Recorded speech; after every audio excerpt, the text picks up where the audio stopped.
Jai Hind everyone and welcome you all to the online classes of Shira Public School. Here we are with the class of economics in which we were studying about the macroeconomics for class 12th. Macroeconomics के second unit हम समझने की कोशिश कर रहे थे which is money and banking, और इसमें बैंकिंग प्रोसीजर हम समझ रहे थे. बैंकिंग प्रोसीजर में credit creation bye commercial bank ये हमने पढ़ा.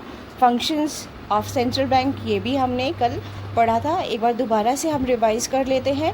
फंक्शन ऑफ सेंट्रल बैंक क्या क्या हो सकते हैं. फर्स्ट फंक्शन हो गया आपका बैंक ऑफ इशू. मीन्स जो भी सेंट्रल बैंक होगा, जिस भी इकोनॉमी का सेंट्रल बैंक होगा, वहाँ पर उसका प्राइमरी फंक्शन, सबसे मेन फंक्शन क्या होता है, करेंसी फंक्शन होता है. ठीक है, यानी यहीं से सेंट्रल बैंक के थ्रू ही हमेशा जो करेंसी है वो इशू की जाती है. ओके, तो ये इसका फर्स्ट और मेजर फंक्शन हो गया. सेकेंड वन हो गया banker agent and adviser to the government. तीनों चीज़ों को एक एक करके समझते हैं. फर्स्ट वन हो गया banker of the government. Means ये जो है वो क्या होता है, गवर्नमेंट के बैंकर के तौर पर काम करता है, जहाँ पर गवर्नमेंट की जो इनकम सोर्सेज हैं उनके थ्रू कलेक्टेड फंड्स को बैंक करके रखा जाता है.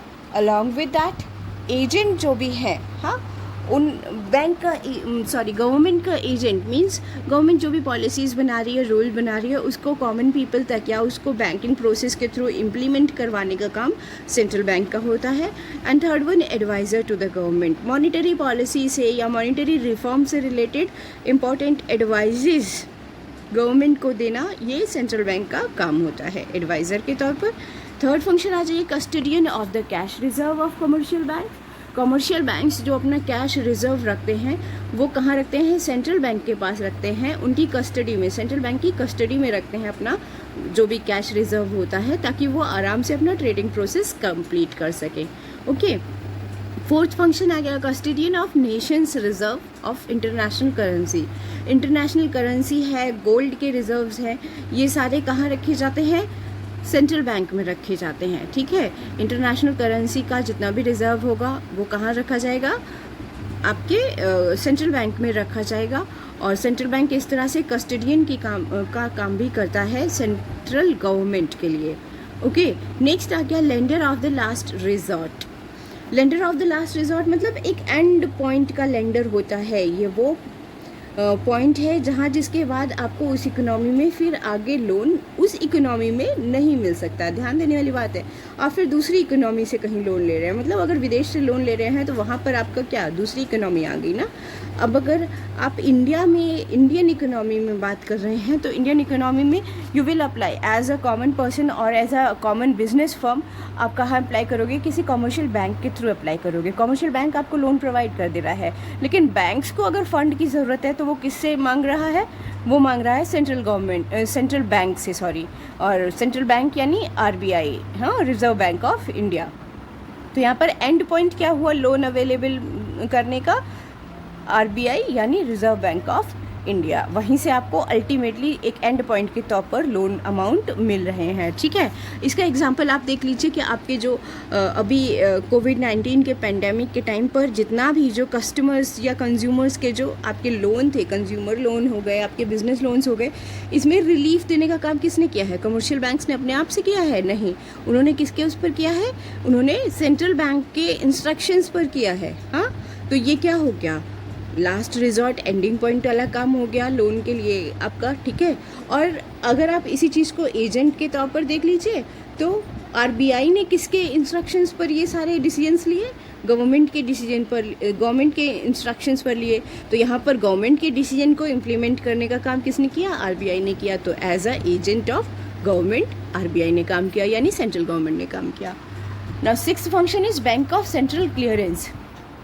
जो भी आपका सेंट्रल क्लियरेंस का मतलब हो गया जो भी आपके एक्साइज ड्यूटी या जो भी आपके टैक्सेस वगैरह का जो लास्ट रीपेमेंट है बैंक्स का, कमर्शियल बैंक्स के थ्रू, हाँ, वो कहाँ से किया जाता है आपका, वो सेंट्रल बैंक के थ्रू ही किया जाता है. नेक्स्ट आ गया seventh one controller of money supply and credit. यानी मनी सप्लाई का कंट्रोलर होता है इकोनॉमी में, हाँ, या क्रेडिट का कंट्रोलर होता है. ऐसा नहीं है कि हम अपनी मर्ज़ी से कितना भी उधार देते चले जा रहे हैं, उसको कंट्रोल कोई भी कमर्शियल बैंक अपनी मर्ज़ी से लोन अवेलेबल नहीं करवा सकता, उसको क्या करना होता है, उसको कंट्रोल करता है आरबीआई कि भाई कितना अमाउंट तक लोन एक कमर्शियल बैंक इशू कर सकता है। बेस्ड ऑन उनका टोटल डिपॉजिट या इनिशियल डिपॉजिट कितना है, उसके हिसाब से ये डिसाइड किया जाता है। ठीक है, तो ये थे आपके फंक्शंस ऑफ सेंट्रल बैंक। आगे हम आज के टॉपिक पर प्रोसीड करते हैं। ये तो इतना कल का रिवीजन था। आज का टॉपिक है instruments of monetary policy. Monetary policy के क्या इंस्ट्रूमेंट्स होते हैं या क्रेडिट कंट्रोल मीजर्स क्या क्या हैं। हाँ, क्रेडिट कंट्रोल मीजर्स क्या क्या हैं, ये हम आज के टॉपिक में स्टडी करेंगे। तो फर्स्ट मीजर जो है आपका quantitative credit control measures. Quantitative credit control measures में क्या आ जाएंगे। हाँ जी, तो ये आपका फर्स्ट आ गया क्वांटिटेटिव क्रेडिट कंट्रोल मेजर्स, या फिर आप इसको जो बोलते हैं जनरल कंट्रोल मेजर्स। तो जनरल कंट्रोल मेजर्स में फर्स्ट जो है आपका जनरल कंट्रोल मेजर्स में एक्चुअली क्या आते हैं। क्वांटिटेटिव मेजर्स में हम उन मेजर्स को या फिर उन स्टेप्स को इंक्लूड करते हैं जो कि वॉल्यूम के जो बैंक का जो क्रेडिट वॉल्यूम है उसको कम या ज़्यादा करते हैं। ठीक है, यानी उसको कंट्रोल करने का काम करते हैं क्वांटिटेटिव मैनर में, क्वांटिटी के मैनर में। ठीक है, तो फर्स्ट इंस्ट्रूमेंट इसमें आ रहा है bank rate policy. Bank rate policy क्या होती है, वो रेट जिस पर central bank long term loan देता है कमर्शियल बैंक्स को, वो जाना जाता है बैंक रेट के नाम से। यस, तो वो रेट जिस पर जो सेंट्रल बैंक है वो क्या कर रहा है, कमर्शियल बैंक्स को लॉन्ग टर्म लोन अवेलेबल करवा रहा है, वो रेट ऑफ इंटरेस्ट क्या कहलाएगा, बैंक रेट कहलाएगा। ठीक है, अब इसी को जस्ट अपोजिट देख लीजिए। On the other hand the rate at which commercial bank advance loan to their customer is called interest rate. यहाँ ध्यान दीजिएगा, एक बैंक दूसरे बैंक को यानी सेंट्रल बैंक कमर्शियल बैंक को लोन दे रहा है तो वो क्या कहलाएगा, आपका बैंक रेट कहलाएगा। ठीक है, लेकिन जब कमर्शियल बैंक कस्टमर्स को लोन अवेलेबल करवा रहा है तो वो फिर आपका इंटरेस्ट रेट कहलाता है। हाँ, जैसे पर्सनल लोन पर इंटरेस्ट रेट ये है आपका, कार लोन पर इंटरेस्ट रेट ये है। हाँ, लेकिन वही इंटरेस्ट रेट अगर बैंक जो है वो सेंट्रल बैंक से लोन ले रहा है तो वो क्या कहलाएगा, आपका बैंक रेट कहलाएगा। ठीक, अब बैंक रेट जो है और इंटरेस्ट रेट ये दोनों एक दूसरे से टोटली रिलेटेड होते हैं। भाई अगर कमर्शियल बैंक्स को सस्ता लोन अवेलेबल होगा, हाँ, तो ऑब्वियसली वो फिर आगे कम इंटरेस्ट रेट पर ही कस्टमर्स को भी लोन प्रोवाइड कर सकता है। लेकिन अगर बैंक रेट में इंक्रीज हो रहा है तो जाहिर सी बात है जो कस्टमर्स को जो मिलने वाला रेट है, कस्टमर्स को जो मिलने वाला लोन है वो भी क्या हो जाएगा, महंगा हो जाएगा। और महंगा हो जाएगा तो मतलब इंटरेस्ट रेट उसका क्या हो जाएगा, बढ़ जाएगा। हाँ, यानी इसमें क्या है, आपका सीधे सीधे एक पॉजिटिव रिलेशनशिप है। अगर आरबीआई ये चाहता है कि मार्केट में लोन ज़्यादा दे, कमर्शियल बैंक्स मार्केट में लोन ज़्यादा दें, बढ़ाएं इसको, ठीक है, तो वो क्या करेगा, लॉन्ग टर्म लोन्स पर जो लेने वाला इंटरेस्ट है वो क्या कर देगा, कम कर देगा। ठीक है, और ये क्या हो जाएगा, आपका बढ़ जाएगा। क्यों, क्योंकि यहाँ इंटरेस्ट रेट भी क्या हो जाएगी, माइनस हो जाएगी। हाँ, लेकिन इसके जस्ट अपोजिट अगर आरबीआई यानी सेंट्रल बैंक ये चाहता है कि कमर्शियल बैंक्स कस्टमर्स को लोन कम बांटें, तो कम बांटने के लिए क्या करेंगे, वो यहाँ पर ये इंटरेस्ट रेट क्या कर देंगे, इंक्रीज़ कर देंगे। एज अ रिज़ल्ट यहाँ इंटरेस्ट रेट क्या हो जाएगी, आपकी इंक्रीज़ हो जाएगी, और इंक्रीज़ होते साथ ही जो कस्टमर्स को मिलने वाला लोन है वो क्या हो जाएगा, महंगा हो जाएगा। तो ये बैंक रेट का सीधा सीधा एक पॉजिटिव रिलेशनशिप नज़र आता है बैंक रेट पॉलिसी का, रिवर्स बैंक की बैंक रेट पॉलिसी, और अल्टीमेट इफेक्ट जो है, एंड इफेक्ट किस पर पड़ेगा, कस्टमर्स पर पड़ेगा। ठीक, तो ये हो गई आपकी बैंक रेट पॉलिसी। नेक्स्ट आ जाइए, आपका नेक्स्ट टर्म में आपको जो नेक्स्ट इंस्ट्रूमेंट मिलेगा वो है क्रेडिट कंट्रोल मेजर्स में ही सेकंड आ जाएगा आपका रेपो रेट और रिवर्स रेपो रेट पॉलिसी। बहुत इम्पॉर्टेंट इंस्ट्रूमेंट्स हैं ये क्रेडिट कंट्रोल के। आपने अक्सर न्यूज़पेपर वगैरह में जो है सुना होगा ये कि रेपो रेट बढ़ाई गई या रेपो रेट घटाई गई, अभी जल्दी ही रेपो रेट घटाई गई है, ठीक है। तो ये एक्चुअली होता क्या है वो मैं आपको समझा देती हूँ यहाँ पर। Try to understand this.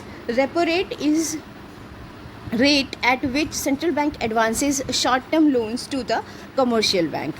अभी जो पीछे हमने देखा था यहाँ पर ये क्या था, ये लॉन्ग टर्म लोन्स की बात हो रही थी। लॉन्ग टर्म लोन पर जो इंटरेस्ट कमर्शियल बैंक देगा सेंट्रल बैंक को, वो इंटरेस्ट आपका बैंक रेट पॉलिसी है, ठीक है। अब इसी चीज़ को हम आगे देखते हैं। अगर रेपो रेट की बात करें तो शॉर्ट टर्म लोन्स की बात हो रही है यहाँ पर। हाँ, यहाँ पर क्या है, शॉर्ट टर्म लोन्स की बात हो रही है। और शॉर्ट टर्म लोन्स में क्या हो रहा है भाई, शॉर्ट टर्म लोन्स पर जो कमर्शियल बैंक्स सेंट्रल बैंक को जो रेट ऑफ इंटरेस्ट पे करेंगे वो आपका क्या कहलाता है, रेपो रेट कहलाता है, ठीक है। वो क्या कहलाता है, और repo rate policy works exactly like bank rate, same relation होता है। अगर रेपो रेट बढ़ेगी तो ऑब्वियसली जो इंटरेस्ट रेट है, शॉर्ट टर्म लोन्स का जो इंटरेस्ट रेट है वो क्या हो जाएगा, बढ़ जाएगा। और आपके मार्केट में जो शॉर्ट टर्म लोन्स की अवेलेबिलिटी है उसका इंटरेस्ट क्या हो जाएगा, बढ़ जाएगा, यानी वो महंगे हो जाएंगे, ठीक। इसके जस्ट अपोजिट अगर रेपो रेट कम हो जाएगी, जो कि अभी जल्दी ही आपने सुना है आरबीआई ने किया है कम, तो वो क्या हो जाएगा आपका, अगर कम हो रही है that means expansion of credit हो रहा है, यानी कि क्रेडिट को आप एक्सपैंड करने की कोशिश कर रहे हो, बढ़ाने की कोशिश कर रहे हो। इसके रिजल्ट के तौर पर क्या होगा भाई, रेपो रेट कम हो गई तो अब कमर्शियल बैंक को कम रेट ऑफ इंटरेस्ट पर शॉर्ट टर्म लोन अवेलेबल है सेंट्रल बैंक से, ठीक। तो उन्हें कम रेट ऑफ इंटरेस्ट पर अवेलेबल है, ऑब्वियसली अब वो कस्टमर्स को भी अपने कम रेट ऑफ इंटरेस्ट पर बैंक लोन प्रोवाइड कर सकते हैं। तो फिर क्या हो गया, यहाँ पर एक्सपेंशन ऑफ क्रेडिट हो गया, ठीक है। तो इस तरह से ये चीज़ है। अब इसमें रेपो रेट आपको समझ में आई, और सेकंड इंस्ट्रूमेंट इसका रिवर्स रेपो रेट है। हाँ, तो उसको हम भी समझते हैं। रिवर्स रेपो रेट क्या होता है, it is the rate at which the RBI borrows money from commercial banks, ठीक। यानी ये वो रेट है जिस पर आरबीआई मनी क्या करता है, उधार लेता है कमर्शियल बैंक से। Banks are always happy to lend money to the RBI. क्यों, क्योंकि वो भी तो एक अर्निंग का सोर्स है कमर्शियल बैंक्स के लिए, कि भाई वो अपना एक्सेस फंड जो है वो आरबीआई को एज लोन दे दें। ऑब्वियसली वहाँ बैड डेब्ट्स वाला तो कोई सिचुएशन ही नहीं है भाई। आरबीआई की तरफ से आपको एक सिंसियर रेट ऑफ इंटरेस्ट पर आपको इंटरेस्ट भी मिलेगा और साथ में आपका लोन का रीपेमेंट भी हो जाएगा, ठीक। तो ये जो है सेफ हैंड में लोन जाने की वजह से और एक अच्छा इंटरेस्ट मिलने की वजह से कमर्शियल बैंक्स के लिए ये बहुत अच्छा सोर्स ऑफ इनकम माना जाता है कि आरबीआई को वो लोन प्रोवाइड करें, ठीक है। अब जब रेपो रेट में, रिवर्स रेपो रेट में इंक्रीज़ का मतलब कि बैंक्स जो है वो क्या कर सकते हैं, ज़्यादा इंटरेस्ट, बढ़ी हुई इंटरेस्ट रेट पर आरबीआई को लोन दे सकते हैं, ठीक है। और इसी के जस्ट अपोजिट डिक्रीज़ या फिर आपका डिक्रीज्ड रेपो रेट जो है, हाँ, वो क्या करेगी, डिक्रीज्ड रेपो रेट का मतलब कि यहाँ पर कम रेट ऑफ इंटरेस्ट आरबीआई पे करेगा लोन लेने के बदले में कमर्शियल बैंक्स को, ठीक है। तो अब इसको भी आप समझ लीजिए, अगर इंक्रीज रिवर्स रेपो रेट है तो क्या होगा, अगर ये इंक्रीज़ होगी, ठीक, तो ऑब्वियसली बैंक की जो इनकम है वो भी क्या हो जाएगी, इंक्रीज़ हो जाएगी। इंक्रीज़ हो जाएगी तो जो आगे लोन अवेलेबिलिटी है मार्केट में वो क्या हो जाएगी, बढ़ जाएगी, एज अ रिज़ल्ट बढ़ जाएगी, ठीक है। और फिर अगर इसी को जस्ट अपोजिट समझिए कि अगर रिवर्स रेपो रेट घट जाती है, यानी RBI come rate of interest पे कर रहा है कमर्शियल बैंक्स को, तो ये हो गई डिक्रीज़, ठीक। अब ये डिक्रीज़ होने के साथ में रिज़ल्ट क्या हुआ कि बैंक की अर्निंग जो है, कमर्शियल बैंक्स की अर्निंग क्या हो गई, कम हो गई, ठीक है। और कम होने के साथ में अब रिज़ल्ट क्या हुआ कि भाई बैंक की अर्निंग कम है तो लोन अवेलेबिलिटी भी क्या हो जाएगी, कम हो जाएगी, ठीक है। यहाँ कॉन्ट्रैक्शन ऑफ क्रेडिट, यहाँ एक्सपेंशन ऑफ क्रेडिट, ये आपके दोनों हैं इंस्ट्रूमेंट ऑफ मॉनेटरी पॉलिसी, जहाँ पर क्रेडिट को कंट्रोल करने के लिए ये सारे तरीके अपनाए जाते हैं किसके through? Reserve bank of India के थ्रू, या फिर कह लीजिए सेंट्रल बैंक, कोई भी इकोनॉमी का जो सेंट्रल बैंक है उसके थ्रू। ठीक है, तो ये हो गया आपका। अब इसी चीज़ को आप डायग्रामेटिकली समझ लीजिए। यहाँ पर आरबीआई यानी central bank short term loan दे रहा है कमर्शियल बैंक को, और कमर्शियल बैंक इसको इंटरेस्ट पे कर रहे हैं। ठीक है, अब वो पे कर रहे हैं, और ये अब 8% अगर मान लीजिए फॉर एग्जांपल हमने रखी है, अगर ये 8 से 9 हो जाती है, बढ़ रही है, ठीक है, तो लोन क्या हो गया? महंगा हो गया। लोन महंगा हो गया तो ऑब्वियसली इंक्रीज़ हो जाएगा इंटरेस्ट रेट। हाँ, इंटरेस्ट रेट क्या हो जाएगा? इंक्रीज़ हो जाएगा, और इंक्रीज़ होने के साथ में जो मार्केट में लोन है वो क्या हो जाएगा? महंगा हो जाएगा। हाँ, यानी लोन अवेलेबिलिटी कम हो गई, कॉन्ट्रैक्शन ऑफ क्रेडिट हो गया। अब इसी के जस्ट अपोजिट देख लीजिए, अगर 8% से 7% आ जाए तो यहाँ पर क्या हो गया? डिक्रीज़ हो गया इंटरेस्ट रेट। अब ये डिक्रीज़ होने के साथ में मार्केट में लोन की अवेलेबिलिटी बढ़ जाएगी। हाँ, मार्केट में लोन की अवेलेबिलिटी बढ़ गई, यानी क्या हो गया? एक्सपेंशन ऑफ क्रेडिट हो गया। ठीक, तो ये हुआ आपका रेपो रेट। नेक्स्ट आ जाइए reverse repo rate. Reverse repo rate क्या होती है? सेंट्रल बैंक, एक बार दोबारा से देखिए, सेंट्रल बैंक लोन ले रहा है किससे? कमर्शियल बैंक से। हाँ, कमर्शियल बैंक से, और बदले में इनको इंटरेस्ट दे रहा है। अब ये इंटरेस्ट क्या हुआ? इनकी अर्निंग हो गई। अगर ये बढ़ा हुआ होगा, इंक्रीज़ होगा, तो ऑब्वियसली जो बैंक की अर्निंग है वो भी क्या हो जाएगी? इंक्रीज़ हो जाएगी। तो वो क्या कर सकता है? अपने जो रेगुलर कस्टमर्स हैं उनको ज़्यादा लोन दे सकता है, ज़्यादा लोन प्रोवाइड कर सकता है। अब यहाँ पर क्या हो जाएगा? एक्सपेंशन ऑफ क्रेडिट हो गया। ठीक है, इसी को अपोजिट कर लीजिए। अगर ये कम हो जा रहा है, अगर ये क्या हो जा रहा है? कम हो जाता है। ठीक, अगर ये कम हो जाता है तो बैंक की अर्निंग भी कम हो जाएगी, और मार्केट में लोन की अवेलेबिलिटी भी फिर क्या हो जाएगी? कम हो जाएगी। एज अ रिज़ल्ट जो इंटरेस्ट है बैंक्स का लोन के लिए यानी कंज्यूमर्स के लिए, वो क्या हो जाएगा? बढ़ जाएगा, और ये कहलाएगा आपका contraction of credit. I hope ये इतना समझ में आया होगा आपको। क्वांटिटेटिव क्रेडिट कंट्रोल मेजर्स का आपका थर्ड जो मेथड है वो है open market operations. Open market operations क्या कहलाते हैं? ओपन मार्केट ऑपरेशंस होते हैं वो पॉलिसीज़ जो कि गवर्नमेंट सिक्योरिटीज़ को ओपन मार्केट में ख़रीदने और बेचने की प्रोसेस से रिलेटेड हैं।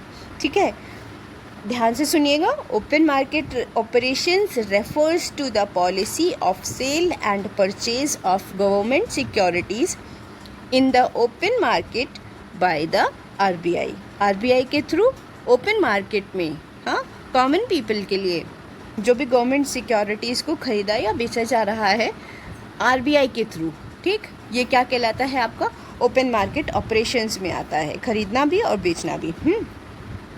अब ये इफ़ेक्ट कैसे करता है? देखो, जब आरबीआई बेचना शुरू करेगा सिक्योरिटीज़ को मार्केट में, ठीक है, तो क्या होगा? रिड्यूस हो जाएगा कैश रिज़र्व। कमर्शियल बैंक्स का कैश रिज़र्व क्या हो जाएगा? कम हो जाएगा, और इसके बदले में फिर क्या हो जाएगा? क्रेडिट क्रिएटिंग कैपेसिटी भी कमर्शियल बैंक्स की क्या हो जाएगी? कम हो जाएगी। ठीक, तो इस तरह से selling of securities reduces the availability of credit.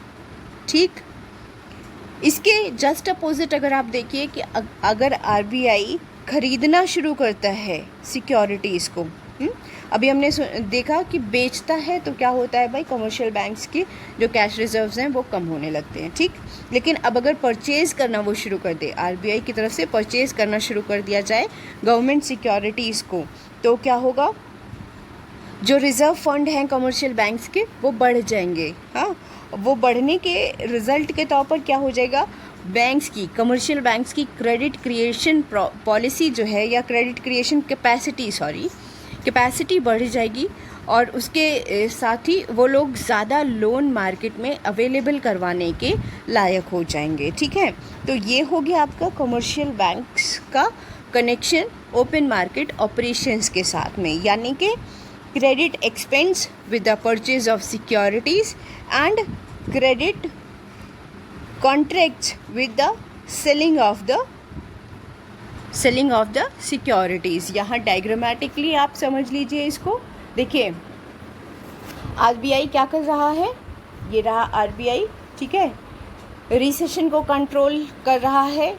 किस तरह से, यहाँ पर सिक्योरिटीज़ खरीद रहा है, गवर्नमेंट सिक्योरिटीज़ को खरीद रहा है, तो बदले में मनी कहाँ आ रहा है, कमर्शियल बैंक्स के पास आ रहा है। अब यहाँ पर क्या हो रहा है, फ़ंड बढ़ जा रहा है और फंड बढ़ने के साथ में अब ये लोगों को ज़्यादा उधार दे सकते हैं। ठीक, इसके जस्ट अपोजिट सेलिंग वाली देख लीजिए, यानी इन्फ्लेशन की इन्फ्लेशन की सिचुएशन है मार्केट में। ठीक, control inflation by decreasing money supply, money की सप्लाई को डिक्रीज़ करना है यहाँ पर। ठीक, तो मनी सप्लाई डिक्रीज़ करने के लिए उन्हें क्या करना है भाई, सिक्योरिटीज़ उन्होंने बेचनी शुरू कर दी। ठीक, उन सिक्योरिटीज़ को आप क्या कर दे रहे हो, बेचना शुरू कर दे रहे हो, और बेचने के बदले में फ़ंड आपको क्या मिलना शुरू हो जा रहा है। अगेन कमर्शियल बैंक्स के पास क्या हो जा रहा है, फ़ंड कम हो जा रहा है। अब वो कम फंड के साथ में कम लोन अवेलेबल करवाएंगे जनरल पब्लिक के लिए। ठीक है, तो ये आपका है open market operations. Next instrument की तरफ आ जाइए।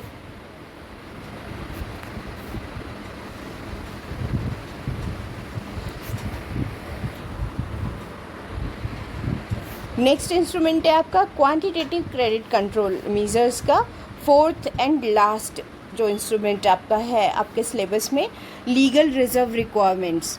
हाँ, लीगल रिजर्व से रिलेटेड क्या रिक्वायरमेंट्स होती हैं वो। ठीक है, और ये क्या है, कमर्शियल बैंक्स को आप पहले पढ़ चुके हैं अभी इसी चैप्टर में कि कमर्शियल बैंक्स को एक पर्टिकुलर लीगल रिज़र्व मेंटेन करना होता है। ठीक है, ताकि वो अपने डेली ट्रांजैक्शंस को कंप्लीट कर सकें। इसमें दो इम्पॉर्टेंट रेशियोज़ आती हैं। फर्स्ट वन हो गई आपकी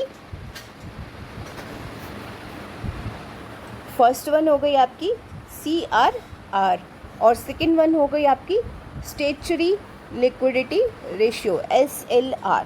ओके, तो कैश रिज़र्व रेशियो क्या है, कैश रिज़र्व रेशियो वो रेशियो है जो आप पीछे पढ़ चुके हो LRR के नाम से, यही कैश रिज़र्व भी होता है।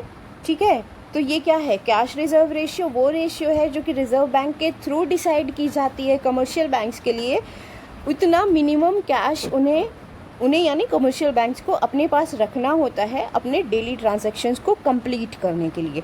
तो ये होती है आपकी कैश रिज़र्व रेशियो। ठीक, अब ये इफ़ेक्ट कैसे करेगी ट्रेडिंग प्रोसेस में वो आप देखो। Increase in cash reserve ratio reduces the cash reserve.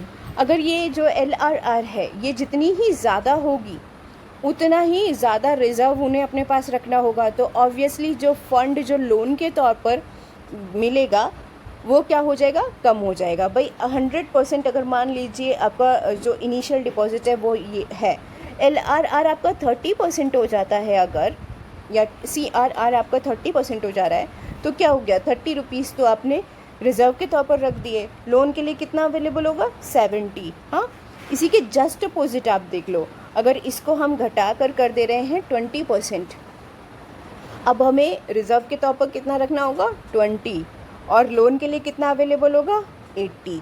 यहाँ पर क्या हो गया, ये बढ़ गया। ठीक है, सेकंड केस में क्या हुआ, लोन अवेलेबिलिटी आपकी बढ़ गई, हाँ, as compare to first case. तो यहाँ पर क्या है, CRR जितना इंक्रीज़ होगा लोन अवेलेबिलिटी उतनी कम होगी।